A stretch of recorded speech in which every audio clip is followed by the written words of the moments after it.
परमार्थ कथा बोलছি। आज 9 আগস্ট। वंदे श्री गुरु सत्यम सुंदरम राधे श्यामं चैतन्य स्वरूपकम इदानीं काकुटिया गुरुजी नमोस्तुते। ध्यानं मूलं गुरुमूर्ति पूजा मूलं गुरुपदं मंत्रमूलं गुरुवाक्यं मोक्षमूलं गुरुकृपा।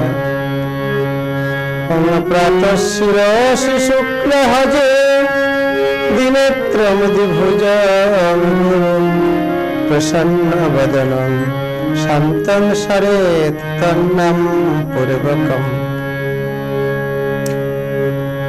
हा कृष्ण करुणा सिंधु दीनबंधु जगत्पते गोपेश गोपिका कांत राधा कांत नमोस्तुते। मुखं करोति वाचालं पङ्गुं लङ्घयति गिरिं यत्कृपायां तमहं वन्दे परमानन्दमाधवम्। तप्त कांचन गौरांगी राधे वृंदावनेश्वरी वृषभानुसुतं देवी तं नमामि हरि।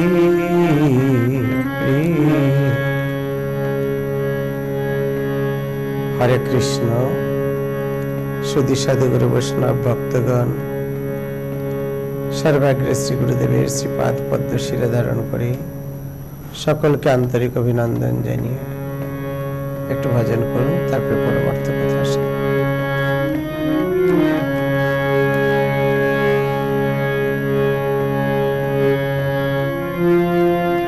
हरे कृष्ण हरे कृष्ण कृष्ण हरे हरे हरे राम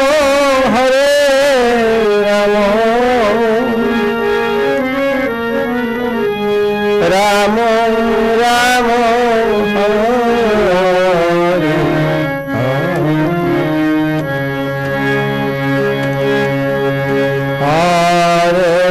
कृष्ण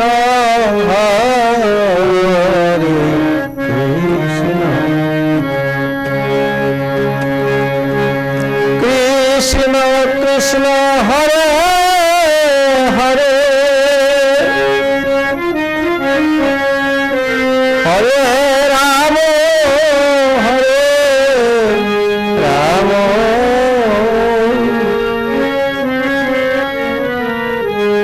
राम राम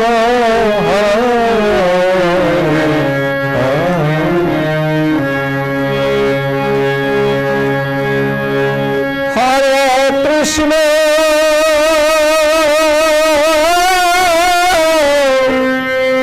हरे कृष्ण कृष्ण कृष्ण हरे हरे हरे राम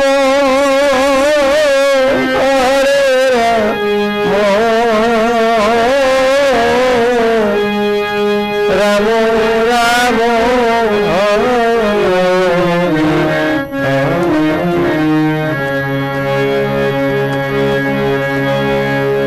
हरे कृष्ण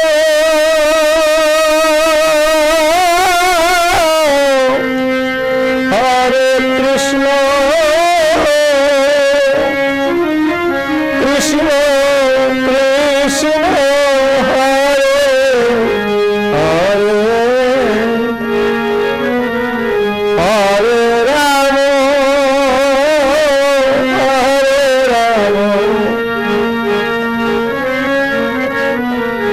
राम राम हरे हरे कृष्ण हरे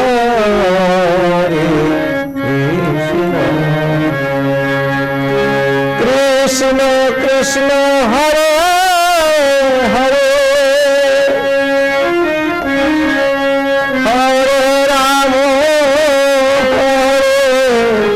রাম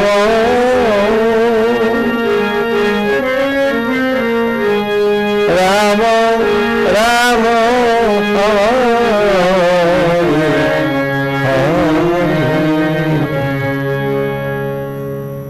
হরে কৃষ্ণ। ভজন করলেন, ভজন শ্রবণ করলেন, পরমার্থ কথা সাধন করব। হেমতাবাদে পরমার্থ কথা সুষমা রানী বিশ্বাসের গৃহে স্বপ্নদ্বীপ স্কুলের পার্শ্বে 17 আগস্ট বুধবার 32 শ্রাবণ। মহারাজপুর বাসুদেবপুরে সুভাষগঞ্জের দক্ষিণ পশ্চিম কোণে 24 আগস্ট 7 ভাদ্র বুধবার পরমার্থ কথা বিকেল 4টে। বিভিন্ন জায়গা থেকে অনেক ভক্তরা ফোন করেছিলেন, ভাতঘরা থেকে, ভিটি কাঠিয়ার থেকে, মহারাজপুর, চাপদুয়ার, শান্তিনগর থেকে, সুভাষগঞ্জ থেকে। যারা সাক্ষাতে পরমার্থ কথা আস্বাদন করবেন থাকবেন বিকেল 4টে থেকে। হরে কৃষ্ণ।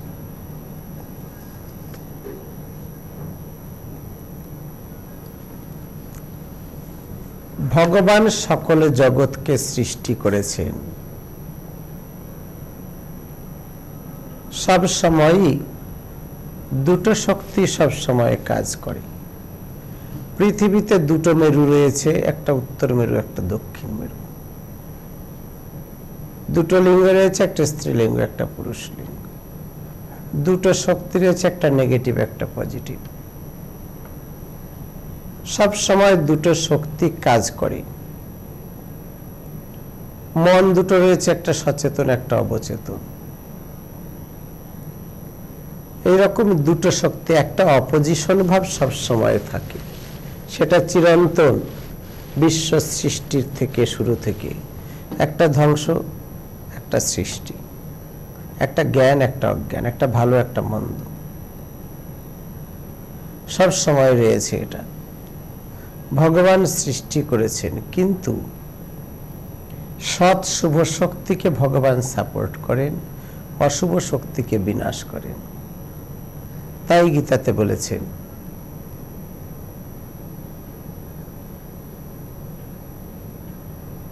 যখন যখন ধর্মের প্রতি গ্লানি আসে,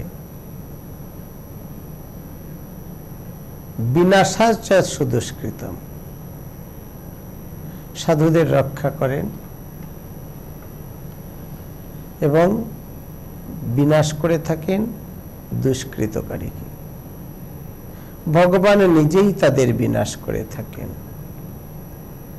যখন কোনো অশুভ শক্তি অতিমাত্রায় বেড়ে যায়, সেটাকে কন্ট্রোল করেন ভগবান। রক্ষণায় সাধুনাং বিনাশায় চ সুদুষ্কৃতম। সাধুদের রক্ষা করে চলেন। সদ্ভাব নিয়ে, সততা নিয়ে থাকলে তার রক্ষা। কোনো অসৎ বস্তু খুব তাড়াতাড়ি তীব্র বেগে উঠে যায়, কিন্তু তাড়াতাড়ি সেটা ধ্বংসপ্রাপ্ত হয়। তুলনা করা যায় বর্ষাকাল। এখন বর্ষাকালের ডাটা গাছ আজ বোনা গেলো, 7 দিন পরেই দেখা গেল বেশ লম্বা হয়ে গেছে। এখন জল বেশি পায়, রস পায় বেশি। 15 দিনে মানুষের সমান হয়ে যায় ডাটা গাছগুলো। কিন্তু একটু ঝড় বাতাস এলেই, বৃষ্টি এলেই মাটির সাথে মিশে যায়। আম গাছ, কাঁঠাল গাছ খুব ধীরে ধীরে বাড়ে। 2-4 মাস, 6 মাসে একটুখানি 1 হাত হবে কিনা, খুব ধীরে ধীরে বাড়তে থাকে। কিন্তু অল্প ঝড় বৃষ্টি যদি জল জমে থাকে গোড়াতে, তাতেও পচে না। হাওয়া আসলে সেটা ভেঙে পড়ে না, মাটির সাথে মিশে যায় না। গীতাতেও ভগবান একই কথা বলেছেন, প্রথমে যেটা ভালো, পরবর্তীতে সেটা খারাপ। তো সেদিকে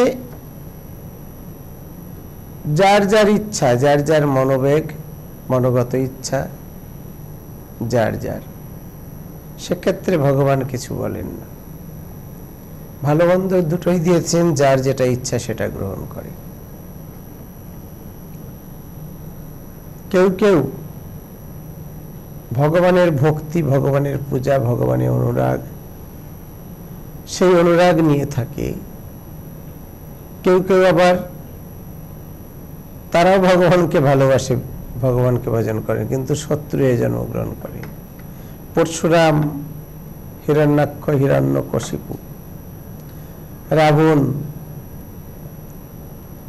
এরা চিরকাল ওদের প্রার্থনা, ভগবান প্রতি জন্মে যেন তোমার শত্রু হয়ে জন্মাতে পারি, তোমার নিজের হাতে যেন প্রাণ দিই, মারা যাই।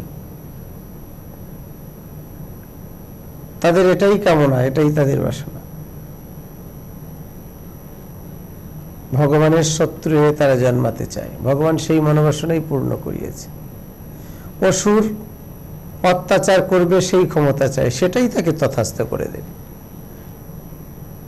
চাওয়াটা ভগবান দিয়ে থাকে, কিন্তু তার ফলটাও দিয়ে থাকে। যে যেটা চাইবে তাকে ভগবান কৃপা করে থাকে।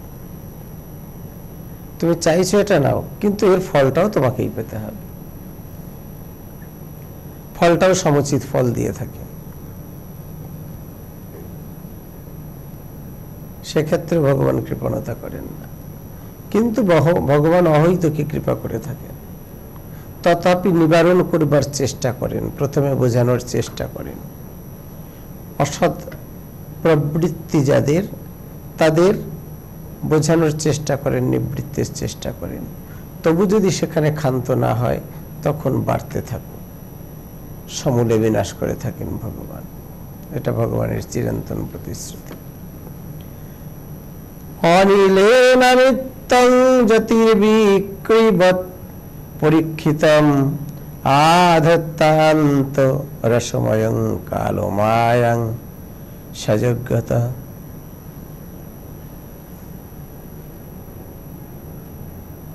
এই রূপে সৃষ্ট তেজ আবার শ্রী ভগবানের দৃষ্টিপাতে সেই কাল, মায়া ও চিদাভাসের সহযোগে বায়ুর সাথে বিকার প্রাপ্ত হয়ে রসতন্মাত্রের উদ্ভূত করে রসের কার্য জল উৎপন্ন করলেন।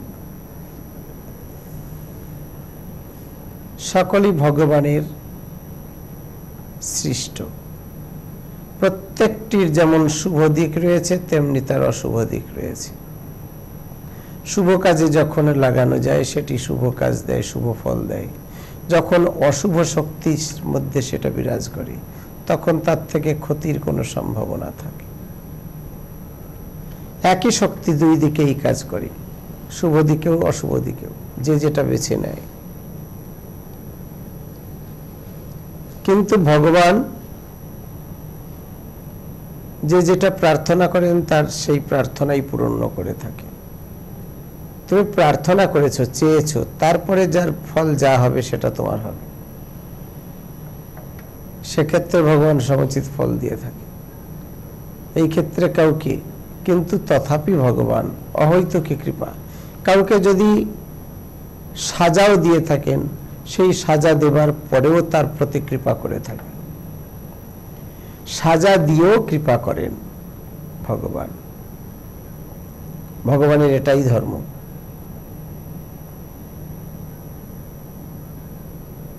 কৃষ্ণ এমন কৃপাময়। পুতনা রাক্ষসী ভগবানকে মারতে গেলেন, তাকে মেরে ফেললেন ভগবান, কিন্তু তাকে আবার পরবর্তীতে কৃপা করে নিজের মায়া করলেন, সচিমাতা করে পাঠালেন। কৃষ্ণ এমন কৃপাময়, পুতনারও মাতৃগতি দেয়। তদ্রূপ সকল লীলা ভগবান তেমনি ভাবেই করেছেন। প্রত্যেককে সমুচিত কর্মফল দিয়েছেন, প্রত্যেককে আবার কৃপা করেছেন। সুদাম, ভগবানের কাছে চাইতে হয় না, না চাইলেও তিনি বুঝে সকল কিছু প্রদান করেন। এটা পরীক্ষা করেই দেখবেন। ভগবানের কাছে কোনো কিছু না চেয়েই সব পাওয়া যায়। কখনো যদি মনে মনে কিছু ভাবি, এটা হলে ভালো হতো, ভগবানের কাছে চাইলাম, নিজেও করবার চেষ্টা করলাম না, ভগবান ঠিক সেটা করে দিয়েই ছাড়ে। শুধু মনে মনে একটুখানি ভাবলেই। এই জন্য ভাবতেও ভয় হয়। কেন ভগবানের কষ্ট হবে? মনে যদি হয়তো এটা হলে ভালো হতো, এইটুকু মাত্র ভাবা, ব্যাস সেটা হয়েই গেল। এমন তিনি, আমি তার ভজন করি না, কিছু করি না, আমাতেই তিনি যদি এত কৃপা করে থাকেন। আপনারা তো অনেক অনেক ভজন করেন, মালা জপ করেন, ভজনাদি করে থাকেন, আপনাদের তো ভগবানের অশেষ কৃপা। কিন্তু আমরা ভগবানের এত কৃপা পাওয়া সত্ত্বেও তবু আমাদের দম্ভ, অহংকার, অহমিকা এই সকল যায় না। কিন্তু এই সকল থাকা পর্যন্ত তো কিছু হয় না, সকল কিছু ত্যাগ করতে হবে। কেননা আমার তো কিছু না, আমি বা করবার কি? তাহলে আমার করবার কোনো শক্তি নেই, কেউ করাচ্ছেন। আমি কিছু পাবার অধিকার নেই, কেউ পাওয়াচ্ছেন। সবকিছু আমার মাধ্যমে শুধু হচ্ছে। তো সেটার প্রতি আমার নিজের অহংকারের তো কোনো ব্যাপার নেই। আমার অহংকারে তাতে কি আসে যায়? যা কিছু তো ভগবানের ক্ষমতা, ভগবানের শক্তি। মাঝখান থেকে আমি শুধু অহংকার, তাতে হয় অপরাধ।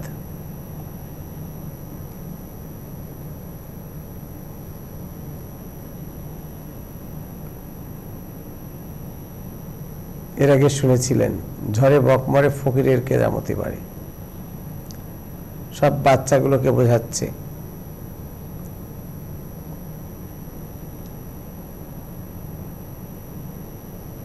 যে আমি জানিস মন্ত্র দিয়ে এই বকগুলোকে অনেক পাখি মেরে ফেলতে পারি।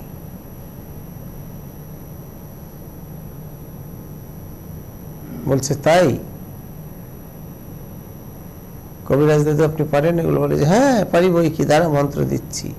মানে ফকির দেখলো প্রচন্ড মেঘ হয়ে এখনই ঝড় বৃষ্টি উঠবে, তাহলে ঝড় উঠলে তাহলে তো অনেক পাখি টাখি এগুলো হয়ে যাবে, নষ্ট হয়ে যাবে।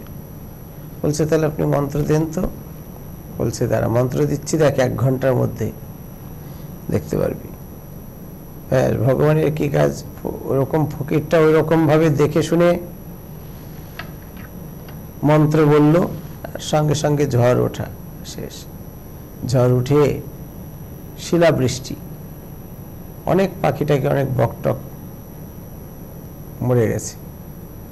ফকির ওদের ডেকে বলে, এই দেখ বলেছিলাম না আমি অনেক পাখি মারতে পারি, বক মারতে পারি, এই দেখ কত বক মরে আছে। তো ঝড়ে বক মরে, বকগুলো মরলো ঝড়ে শিলাবৃষ্টিতে। ফকির বলছে দেখ আমার কত বাহাদুরি। তো মানুষ সেরকম, তোমার কর্ম তুমি করো, আর লোকে বলে করি আমি। ভগবানের কাজ ভগবান করেন, আমরা নিজেরা দর্পগর্ব অহংকার করি।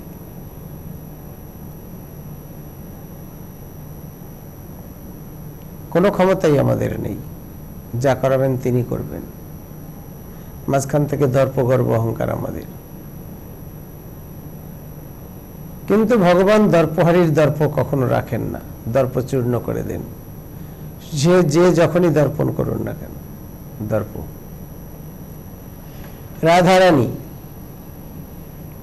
শ্রীকৃষ্ণের প্রিয়তমা, অন্যতমা সখী।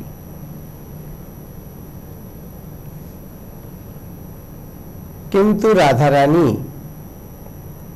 রাস বিলাস কালে দর্শন করতে করতে, বনশোভা দর্শন করতে করতে, বনে নৃত্য করতে করতে, নিশীথকালে বনের মধ্যে নাচছেন, নাচতে নাচতে পাগুলো ব্যথা হয়েছে, চরণগুলো।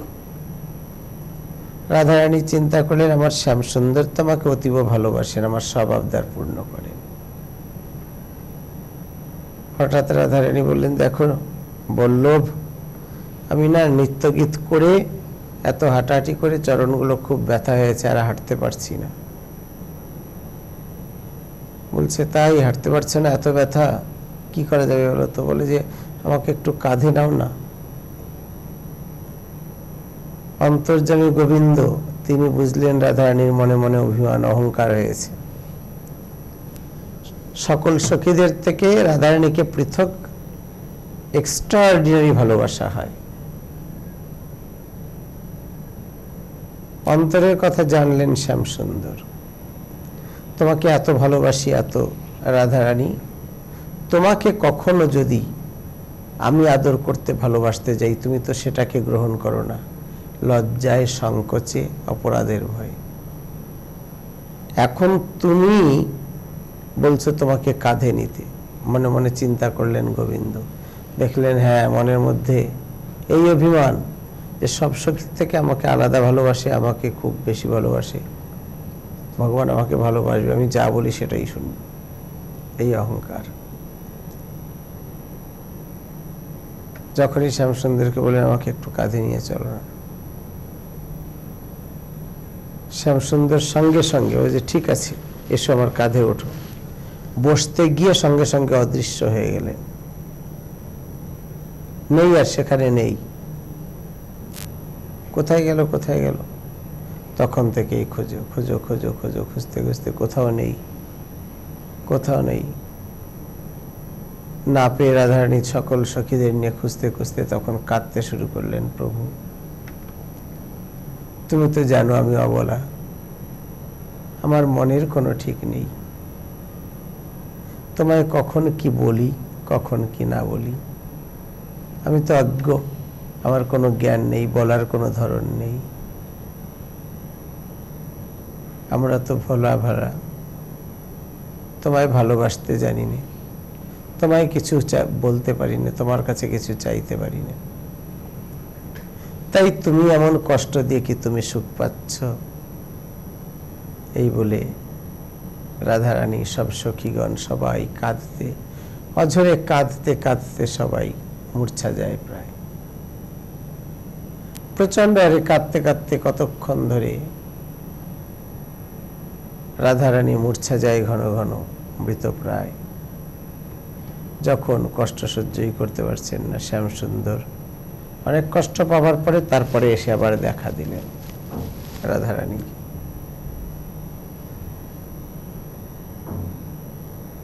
অর্থাৎ অভিমান চূর্ণ করে নিয়ে তারপরে এলেন, দর্পটা রাখলেন না। দর্পহারি মধুসূদন নাম, দর্প কখনো কারো কোনো দর্প ভালোবাসেন না, যেখানে দর্প সেখানেই নেই ভগবান, দর্পকে পছন্দ করেন না, তাই সেটাকে নাশ করে দিয়ে তারপরে এলেন। যখন আবার ভাবাবে গেল হৃদয়ে, কারণ দর্প, গর্ব, অহংকার, ক্রোধ, কাম, ক্রোধ, লোভ, মোহ, মত, মাৎসর্য, এই সকল অহংকারগুলো, এই সকল ষড়রিপু ভক্তি বিরোধী, ভক্তির বিরোধী। ভক্তি যেখানে থাকে সেখানে এরা থাকতে পারে না, এরা যেখানে থাকে সেখানে ভক্তি থাকে না। এর আগে একটি গল্প বলেছিলাম যে লক্ষ্মী অলক্ষ্মী এসে ঠাঁই নিল, লক্ষ্মী ভক্তি, জ্ঞান, শ্রদ্ধা, বিবেক, সকল কিছু কর্ম, সকল কিছু আস্তে আস্তে ধর্ম, সকল কিছু আস্তে আস্তে প্রস্থান করলো না। অলক্ষ্মী এসেছে, এখানে আমরা থাকতে পারি না, অলক্ষ্মীকে ঠাঁই দিয়েছে, এখানে থাকতে পারি না। সকল কিছু এক এক করে চলে গেল। আবার যখন লক্ষ্মী বিদূরিত হয়ে চলে গেল, তখন এক এক করে সব এসে ভর করেছে। তো এই অলক্ষ্মী হচ্ছে অশুভ শক্তি, সে যতক্ষণ আছে ততক্ষণ পর্যন্ত শুভ শক্তি কোনো কিছু থাকতে পারবেন না। আর ভক্তি, অনুরাগ, প্রেম, এগুলো হচ্ছে শুভ শক্তি, এরা যখন থাকবে তখন সকল কিছুই থাকে। তাই এই ভক্তি, অনুরাগ, এ সকলকে ধরে রাখা পরম মঙ্গল, কিন্তু দর্প, গর্ব, অহংকার ভগবান চূর্ণ করে দেন, কখনোই সহ্য করেন না। দর্পহারি মধুসূদন রাধারানীকে পর্যন্ত অনুরাগ দিয়ে কাঁদিয়ে কাঁদিয়ে কাঁদিয়ে কাঁদিয়ে তারপরে রাধারানীকে সংস্কার করলেন, শুদ্ধ করলেন। না রাধারানী, তুমি এখন খাদমুক্ত হয়েছ, তুমি কৃষ্ণ নামে কাঁদতে কাঁদতে, সেজন্য কৃষ্ণ নামে যত কাঁদা যায় তত মঙ্গল, তাতে কোনো অশুভ না। আর কি বলবো, কিন্তু আজকে তো বলার সময় নেই, আজকে এখানেই রাখি।